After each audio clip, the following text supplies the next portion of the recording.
Super star Rajinikanth దర్శకుడు Lokesh Kanagaraj combination లో తెరకెక్కుతున్న భారీ ప్రాజెక్ట్ కూలీపై ఇప్పుడే భారీ అంచనాలు ఉన్నాయి. ఈ సినిమాలో Tollywood king Nagarjuna, Kannada super star Upendra, Bollywood mister perfectionist Aamir Khan కూడా భాగమవుతున్నట్లు ఇన్ఫర్మేషన్ ఉంది. మరి అయితే ఇప్పటి వరకు వీరు ఎవరి పాత్రలో కనిపించబోతున్నారు అనేది మాత్రం బయటికి ఇంకా రాలేదు. అంతేకాదండో, ఉపేంద్ర, ఆమీర్ ఖాన్ గెస్ట్ రోల్స్ లో కనిపించనుండగా నాగార్జున నిడివి ఎక్కువగా ఉన్న కీలక పాత్రలో నటిస్తున్నారని తెలుస్తుంది. ఇక లోకేష్ కనకరాజ్ స్పెషల్ గా నాగార్జున కోసం ఆ పాత్రను డిజైన్ చేశారట.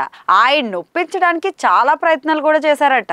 మరి ఇప్పుడు మరో ఆసక్తికరమైన వార్త ఒకటి బయటకు వచ్చింది. ఏ సినిమా అయినా కానీ విడుదలకు ముందు టీజరు, ట్రైలర్ వంటివి ప్రేక్షకుల్లో హైప్ క్రియేట్ చేస్తుంటాయి.